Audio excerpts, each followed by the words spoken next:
the Rock Metal Podcast, Episode 8, with the Shiva Hypothesis.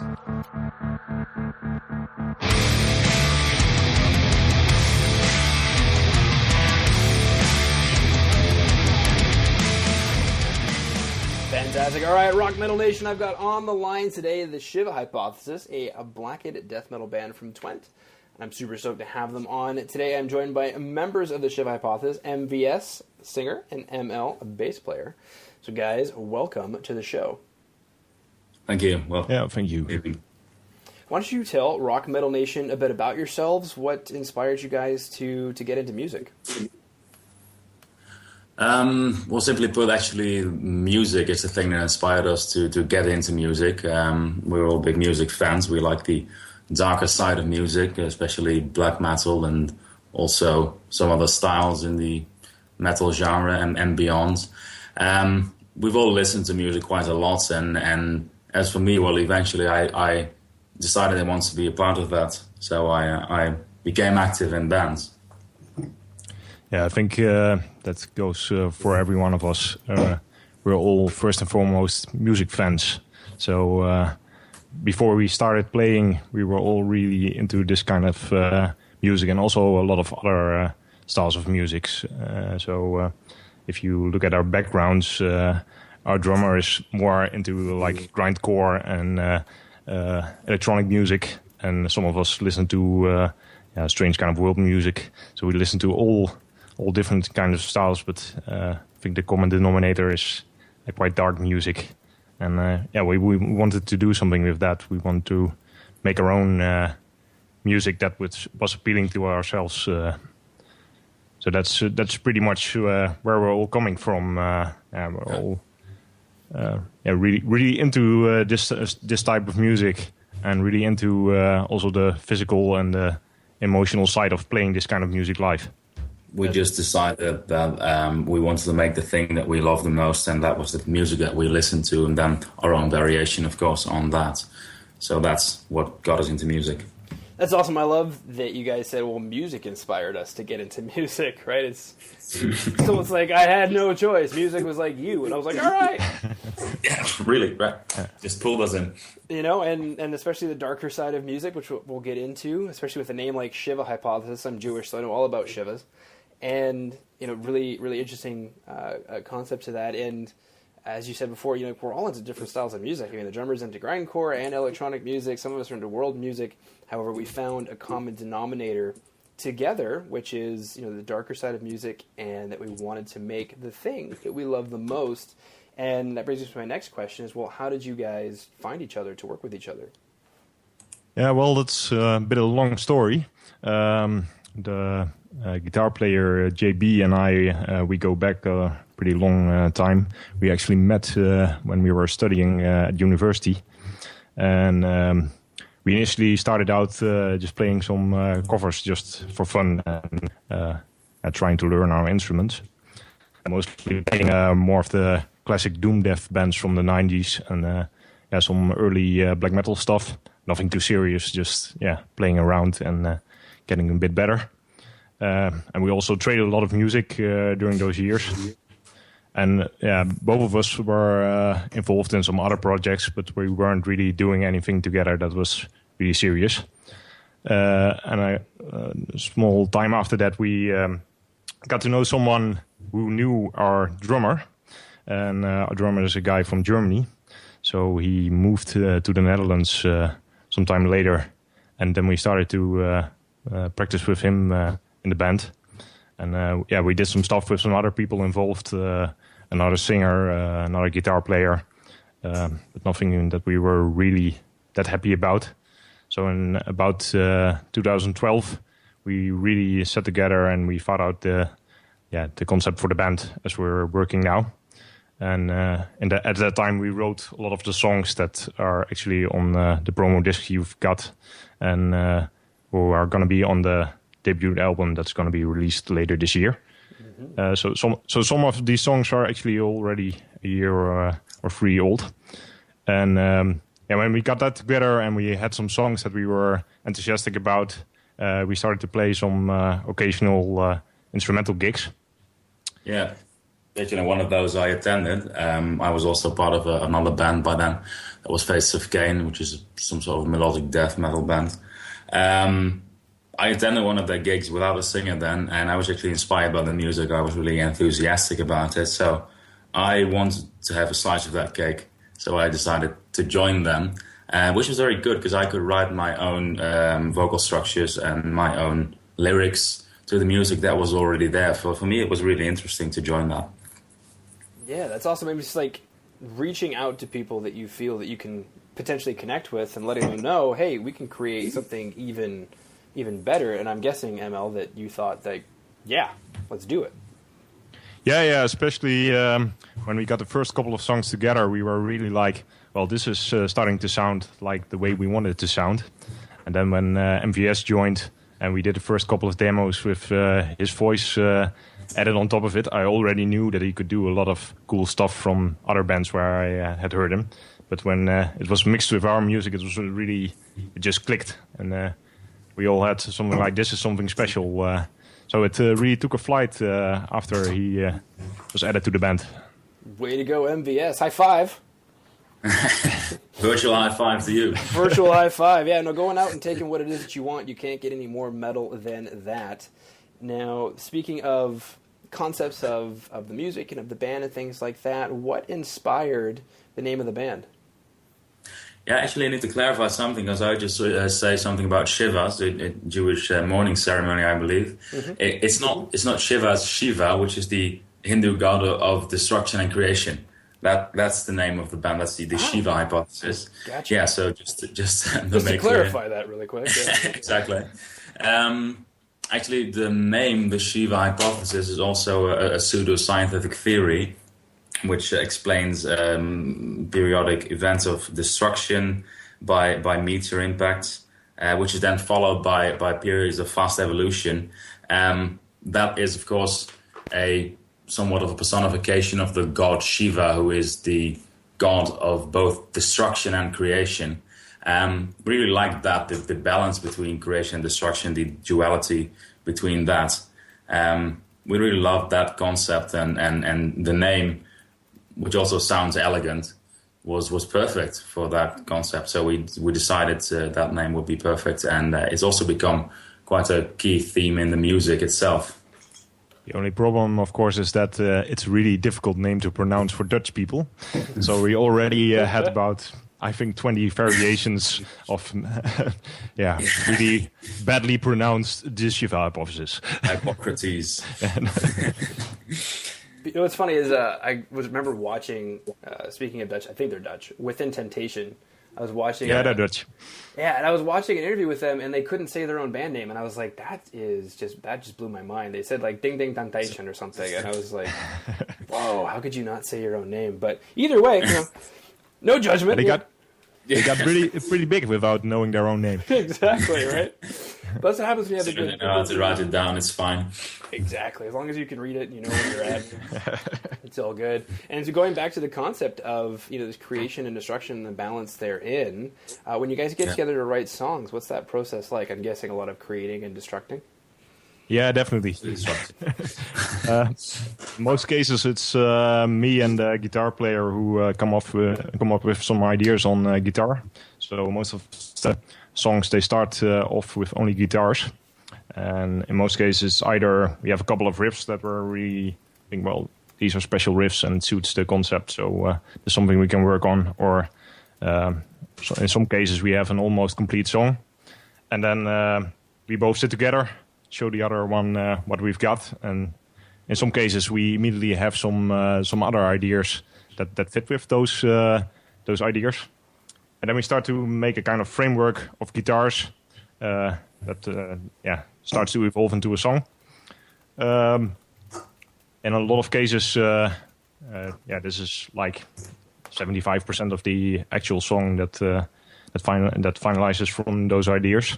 So we record some guitars, and then I often start with some general drum ideas. And with this demo with just guitars and drums, we send that out to the rest of the band. And that generally gets a lot of response and a lot of discussion going. So there's a lot of destruction going on afterwards. Because we're very opinionated and feel very strongly about music. So there's often a bit of a bashing of heads after this initial demo is released. So I was going to say it's a democratic process there. A very diplomatic way of discussing it. Definitely. Like Parliament. But it's all good because in most cases it gets a lot better because of all this this discussion and heckling about which direction the song has to go. So we often rework those ideas a couple of times, and then when we're pretty much satisfied with, well, this is generally where it has to be, then the drummer BN, he starts to work on the really finalized drums, and when those are about 90% finished, he often sends the new track with the new drums to me, and I start working on the bass lines. We often do that after the drums and the guitars because I like to have an idea of where the bass will fit to both glue the drums and the guitars together, but also add some extra depth and some extra melodies in the songs. Mm-hmm. So we often do that afterwards. So far it's always been that because MVS joined later and we had a lot of songs already ready, all of the lyrics and vocal lines were written after we had written already all of the music. But that's something that we might change in the future because, well, I for one like to work with a general concept before actually starting on the song, so that's probably something we're gonna experiment with. And actually, just we've already done that actually with the with one of the songs on the promo. I just realized the intro, the throat singing intro that was added later. Yeah. As an introduction to the song. That's my vocal line, I suppose. Yeah, we did some small things also on the track Maze of Delusion that I think we're all gonna hear later. Mm-hmm. There are some extra instruments and some extra vocal parts that we added in to really put some more emphasis on the concepts that MVS had thought up for the song. So we've done it a bit, but I would like to do that maybe a bit more. And that also takes us to mostly the finalizing steps, because when we've got a demo recorded with all the instruments on there and with the vocal lines and generally the lyrics mostly complete, then we often take one last round where we're going to do some last tweaking, and then we're for most songs we've added some extra vocal layers with other band members growling, screaming, or doing other stuff. We've actually all contributed some. Every band member has done some backing vocals in some manner. So that is something that we felt would be really cool to add to the album, to have every single member of the band also deliver backing vocals. Mm-hmm. Yeah, that's really good, because there's so many times where I think it's just one singer, but it turns out that the unique sound is from the fact that there's multiple members of the band creating the sound that eventually comes in, which can be more dynamic and definitely create a more unique sound as well. And it's really cool, starting off with guitars, some special riffs that suit the concept, always thinking about that. You can write just about anything, but does this fit what we're working on right now? And then creating that framework, starting off with some great ideas, having that diplomatic, democratic back and forth that is very nice and very well suited to the discussion, and then going from there. It's not always nice. Not always. It turns out fine, but in between, it's not always. And then constantly reviewing it, listening back to it, and then making any last rounds of tweaks, such as adding in the vocals and whatnot. So I'm really excited to introduce the first song. Speaking of all of these wonderful concepts mixed together, let's go ahead and listen to Caduceus.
Okay, coming back from Caduceus, what is the story behind that track? What's the inspiration behind Caduceus?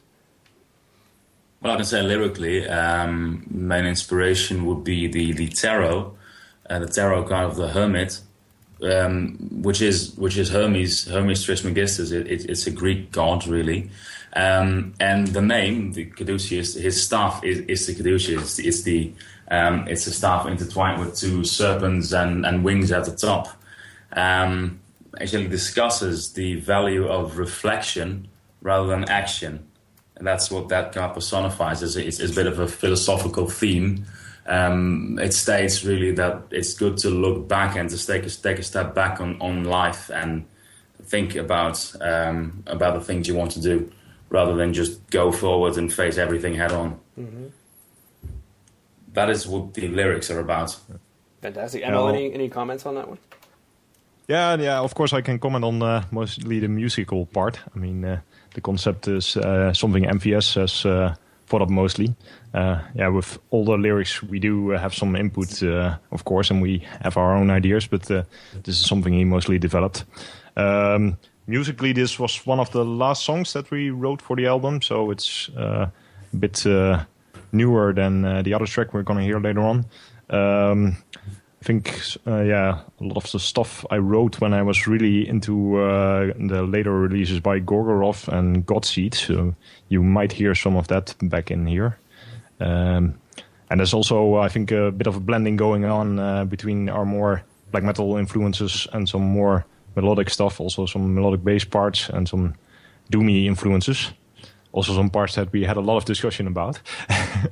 But I think it turned out really cool in the end.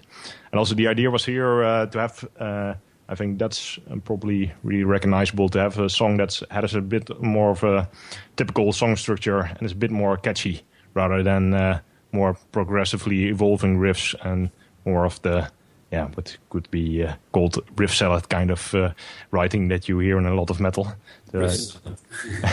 To not just have riffs up on riff, but really have a structure that's memorable after a couple of listens. Yeah, absolutely. Have a story to tell, and it sounds like the story is, from the hermit, Tarot, taking that time to sit back and reflect, where have I gone, where am I going, and then, as I like to call it, after you then sharpen the axe, you can go ahead and cut down the tree, because that moment of reflection is sharpening your axe. It's preloading the work. It's figuring out why you're doing things.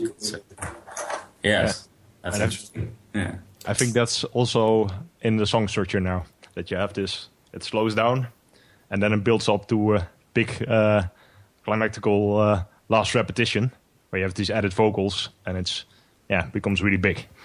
I suppose the same thing can be said about the process of writing it, when we discuss everything at length. And we just distill the elements that we want to keep and then have a stronger song in the end. Speaking of the complex elements of bringing in together the music and the lyrics and having both of them tie together to tell a really good story, let's go ahead and listen to the next track, Maze of Delusion.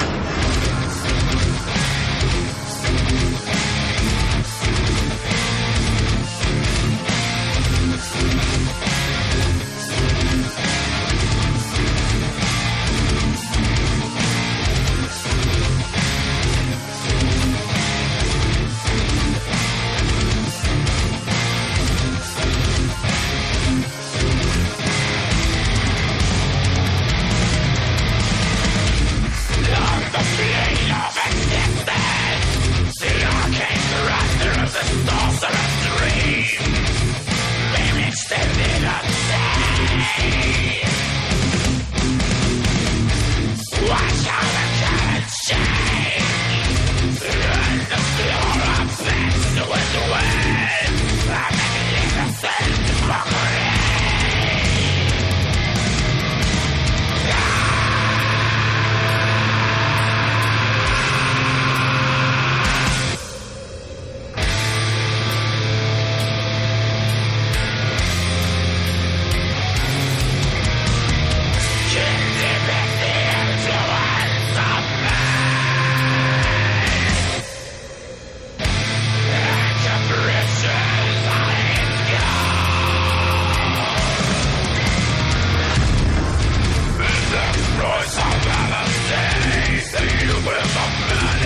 Okay, coming back from Maze of Delusion, similar question. What is the story behind Maze of Delusion?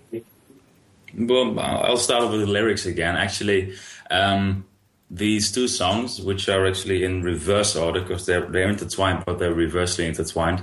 It should be actually first Maze of Delusion and then Caduceus. We decided eventually that it would suit the album better to have them in reverse order, but this song actually handles the concept of the youthful spirit who has not yet learned to stand still and therefore will not attain to anything. The conclusion to this, and this is actually just the Maze of Delusion, would be the delusion of ever being able to reach anything without stopping to think. And the conclusion of that would be to go to the next song and have the concept of that, just to stand still and reflect on the actions. That's the way to get things done in life. Fantastic. Yeah, no, like that youthful spirit that has not yet learned to stand still, and the importance of standing still, of reflecting, and that delusion of, can you actually reach anything without having to think about what it is that you do? And, going back to Henry Ford said the hardest thing a man can do is think. Mm-hmm. yeah, exactly, yeah. And that is something that people need to learn, and not just young people, but sometimes old people as well. To be reminded. Exactly. People get lazy after a while.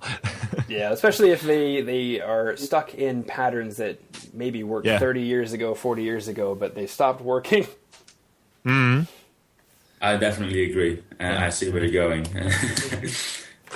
This is also a song where we put some of these concepts. We added some elements to really, put some emphasis on some of the ideas that are in the lyrics. So you've heard this mad laughter of someone, going completely nuts with his frantic behavior, and we added some other elements to really give this impression of being enclosed in your mind and being not able to reflect upon your actions.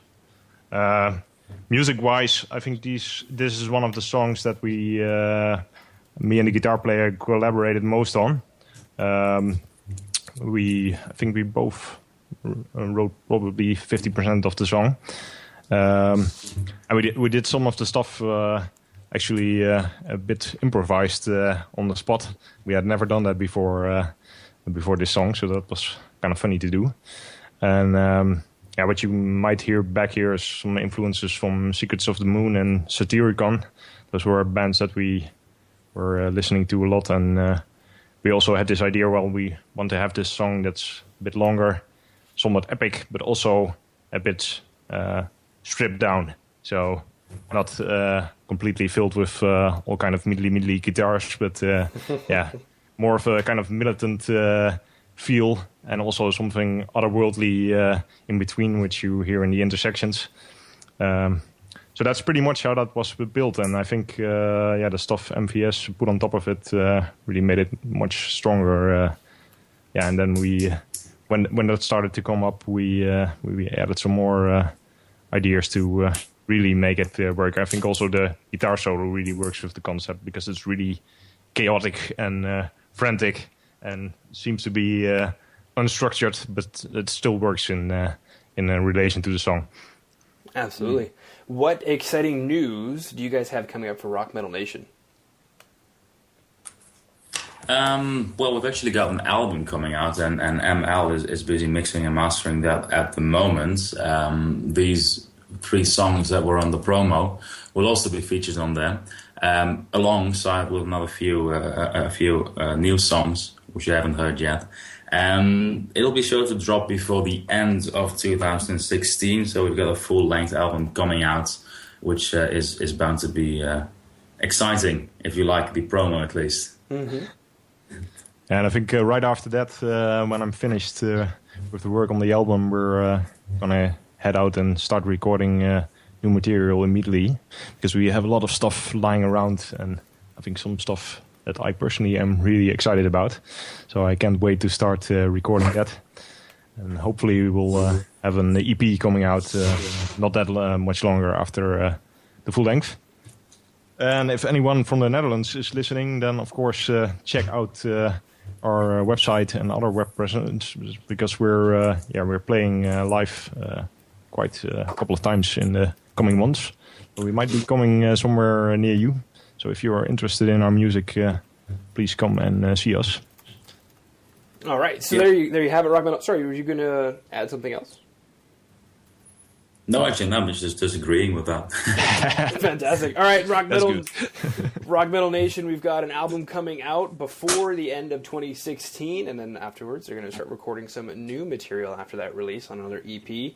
And as well, Rock Metal Nation, if you are in the Netherlands, then go ahead and check out the Shiva Hypothesis live. Now, you did mention your website. What is that website so the Rock Metal Nation can find out more about you guys?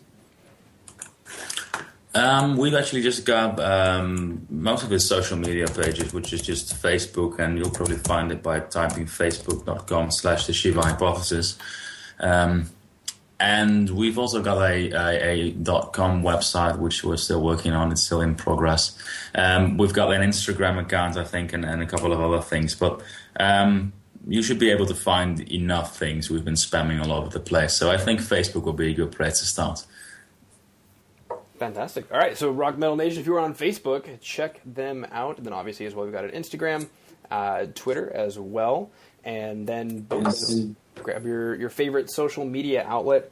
Guarantee you the Shiva Hypothesis has attempted to conquer it and has conquered it, and it will continue to conquer your favorite outlet while you sleep. That's our main goal. So unless you guys have anything else to add, I just wanted to thank you for taking time out of your day to come on and share your creativity with Rock Metal Nation. Well, thank you very much as well. Thank you for making the time. You seem to have a busy schedule, so thank you very much. Yeah. Really enjoyed it. Interesting questions as well, so that's good.